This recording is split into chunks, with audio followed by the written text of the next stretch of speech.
This is a camcorder. This particular one uses a tape, but it doesn't really matter because they're all basically shaped the same way. You got a lens on the front, a battery on the back, strap on one side, flip out screen on the other. I've used numerous camcorders and they all follow the same general formula. They're all, well, camcorder shaped.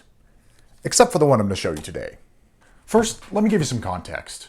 The home video market of the late 2000s was frankly pretty wild. You had tape, DVD, hard drive, and flash memory camcorders, all competing in the same market at the same time. By 2007, MiniDV had become very much the budget offering, usually starting below $250. These shot standard def onto little MiniDV tapes like this, and were generally pretty decent. If you wanted to go a little bit more fancy, you could get a DVD camcorder, starting around $350. These would give you a disc that you could just stick into your player. Very convenient. If you wanted to do computer stuff with your video, you could get a hard drive camcorder like this one. That would just shoot MPEG-2 video onto an internal hard drive. You just plug it into your computer, copy off your files. And yeah, HD was a thing. You could get an HDV camcorder like this one that used a MiniDV tape, or you could get a hard drive or DVD camcorder that shot AVC HD like this one. So if you were shopping for camcorders in the late 2000s, you had a lot of options. So why would you pick this one? Okay, I've been hiding it long enough. This is it. This is the JVC GR-DA30U. And it's the weirdest camcorder I own. It was released in 2007, shoots standard definition onto MiniDV tapes, and retailed for about $199. Like other camcorders, it's got a lens, a battery, a strap, and a screen, but they're in the wrong places. Okay, if you look at it from the front, you've got your lens, that's normal. Microphone, that's normal. On this side, you have a strap, also perfectly normal.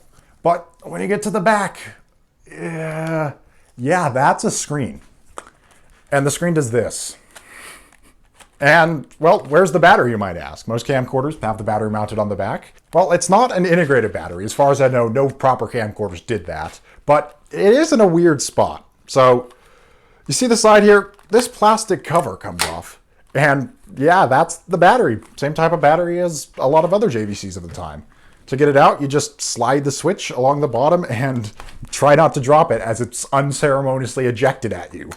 Now, I'll be honest, this design is not great. There's a reason generally all camcorders share the same design, and it's because it gives you flexibility. And that's important when you just gotta get the shot. Say I'm vacationing somewhere pretty and I want to get a video selfie with me and the family. On a normal camcorder, you just flip the screen out, flip it around, and point it at yourself. There you go. I can see what's in the frame, and I can make sure my shot is lined up properly. On the DA30, yeah, no, that's not going to happen. You can just kind of point it in your general direction and hope everything's in frame, I guess. The screen is not fixed. It does slide by about 30 degrees, but that's not anywhere near enough to be useful. Even worse, this camcorder uses a TN panel, any sort of off-axis viewing, and you immediately start to lose color and contrast, which is not ideal for even a basic chest level shot, which is no problem for any other camcorder. The DA30 becomes basically useless. Another problem is batteries. Sure, it's all sleek and hidden behind the side panel, but what if you want an extended pack? On a normal camcorder, that's not a problem. You just plug it in, sticks out a little bit more, adds a little bit of weight, but not really an issue. On the DA30, it's not great. So basically, you just gotta take off your side cover, take out the battery, try not to drop it, and just shove it in there. And you think that side panel's going back on? Of course it's not, no. They didn't design this with any sort of logic or reasoning. I don't really think this is what the engineers had in mind. Anyway, since this is a camcorder video, we should probably talk about video quality briefly. And because I have terrible luck with camcorders, both of the DA30s I have in my house have broken tape mechanisms. Luckily, Firewire is magic, so I could just record into another camera that actually works. So I was able to get your test footage for you.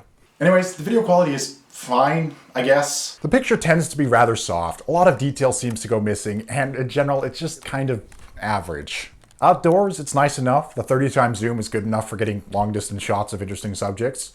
But there's a lot of chromatic aberration when you start to zoom really far in, so it's not great.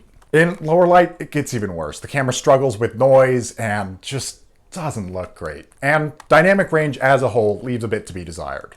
It's not a total loss though. Auto exposure seems pretty decent. Image stabilization works really well, even better than some of my very high-end camcorders from the time. And you even get a native 16:9 sensor, so you can shoot widescreen like I'm shooting now. The screen on the back is 4:3, so you're getting a letterbox picture, but that's not a big deal. All in all, the video quality is completely average. Exactly what you'd expect for a $200 camcorder from 2007.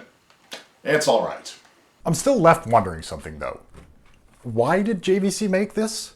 Well, I can't tell you for sure since I'm not a JVC engineer from 2007, but I can give it my best guess. By 2007, JVC had been making MiniDV camcorders for years. And for years, those camcorders had 4:3 screens, like this one. But by 2007, it wasn't really acceptable to sell a new camcorder without a wide screen. So JVC probably had a pile of the old 4:3 screens left over. My best guess is they needed to do something with these leftover parts, and this is that something. So yeah, this is the weirdest camcorder that I own. And that's it for today. If you liked the video, please give it a like, thumbs up, subscribe, all the generic YouTube stuff. I'm not making a career out of this. I just enjoy sharing my interesting things with the world. And remember to stay tuned for more interesting technology videos, because I guess that's what I do now. Thanks for watching.